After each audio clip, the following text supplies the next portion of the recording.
Hello everyone, welcome back to Rho Sigma Tutoring, and this is going to be the second part of our chemical kinetics tutorial on our GenChem 2 playlist.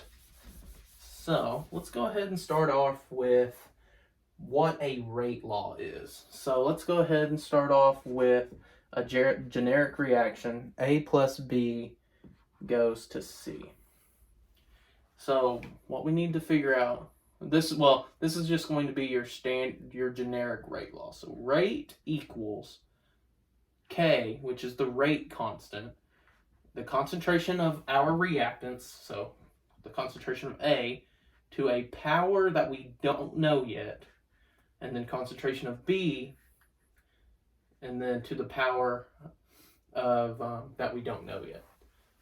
So what we need to do is figure out what these two exponents are. And what these two exponents are, they're called orders. So we need to figure out what order this reaction is. And the only way we can do that is if we have some data. So most of the time on your practice problems or exams, you're going to be given a table. That way you can find these out. So I went ahead and grabbed some numbers that would be similar to what you find on an exam. So we're going to have 3 trials, and then we have the values for the concentration of A, concentration of B, and then the rate of the reaction.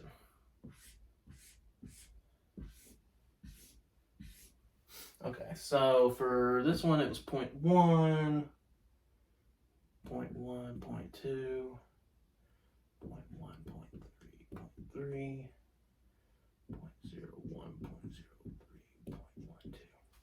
Okay. So, what we need to do first is we need to figure out how to get one of these variables. So, if we were to just plug any of these in, there would be too many variables left over for us to solve for just one. So that's what we need to focus on. How do we make a equation where it leaves us with only one variable so we can solve it? Well, what we can do is we could divide 2 different trials by one another. So let's go ahead and divide trial 2 by trial 1. So 2 divided by 1. So what this is going to look like, so the rate 0.03 is going to be equal to K, and then concentration of 0.1 to the X, and then 0.3 to the Y, and then that's all going to be divided by 0.01 is equal to K, it's 0.1 to the X, 0.1 to the Y. So if you're looking at this, we can divide this, and when we do, K and K is going to be over each other, which means that this is going to cancel out to 1, and 0.1 to the X is on both sides, so that will go to 1. So what we're really left with is 0.03 divided by 0.01, which is 3. 3 is equal to, and then it's 0.3 over 0.1 to the Y power. And then whenever you divide 0.3 by 0.1, you're left with 3 to the Y. And then you're saying, well, 3 is equal to 3 to the Y. Well, you're only left with one variable, which is great, because now you can figure out what Y is. So 3 to what power equals 3?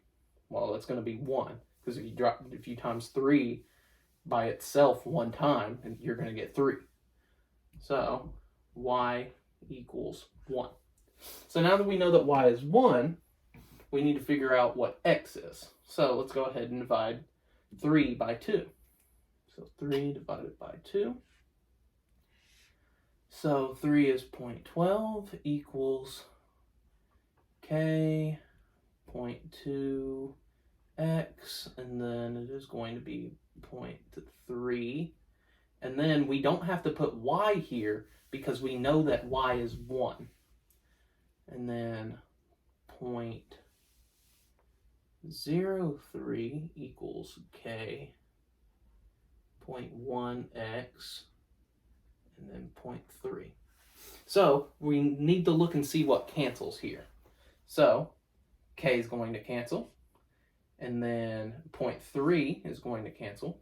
So, and that's going to leave us with 0.12 divided by 0.03. That is 4.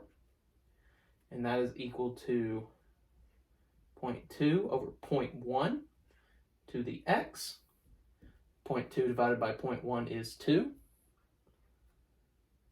to the x. So 2 to what power equals 4? Well, that is going to be 2. So we know that x was 2.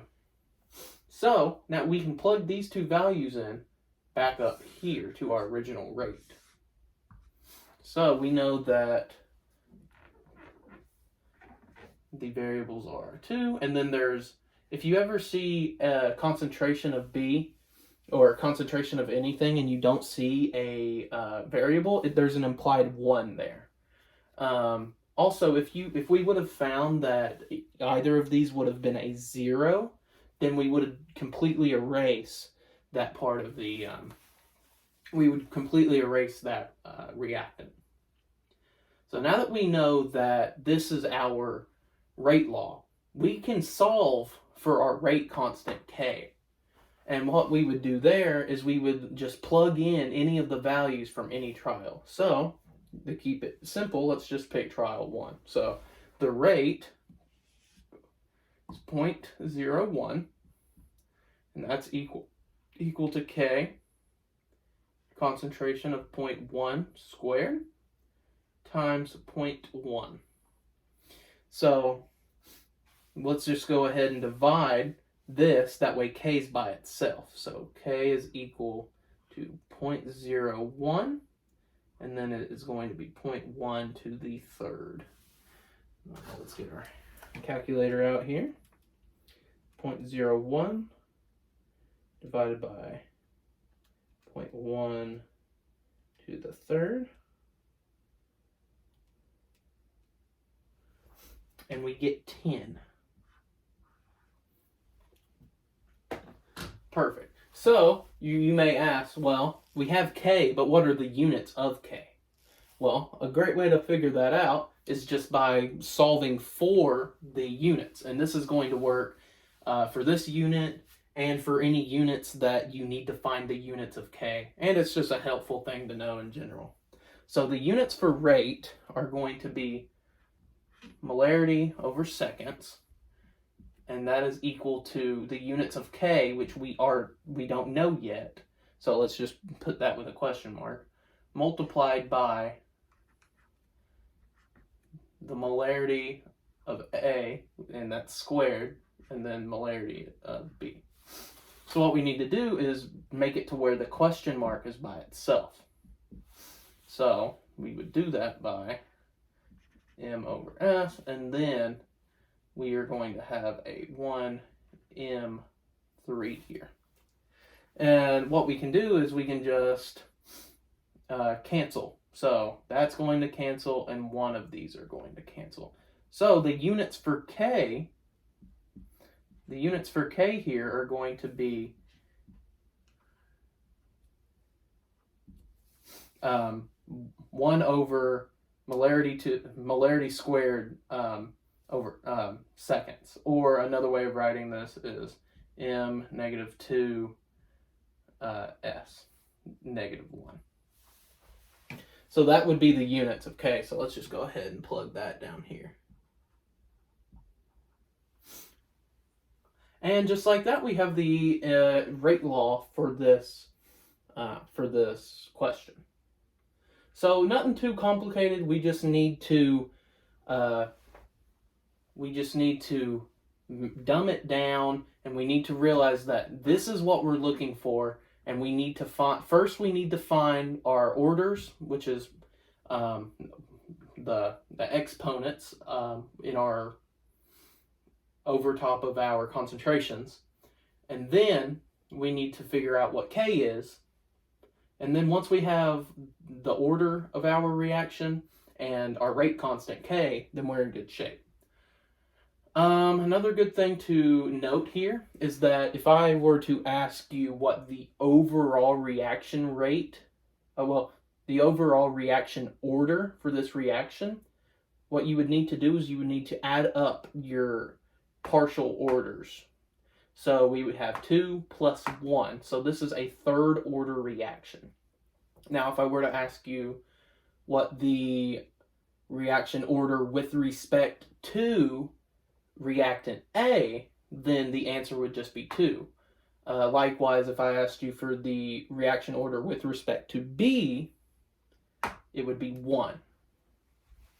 So that's just that's going to be an easy multiple choice answer that you won't miss. Because if you're figuring out these longer problems where you have to do some algebra, then you might as well get the easy ones right. All right. Well, that will be the end of the second part of chemical kinetics. Join us next time to discuss the integrated rate law. Thank you.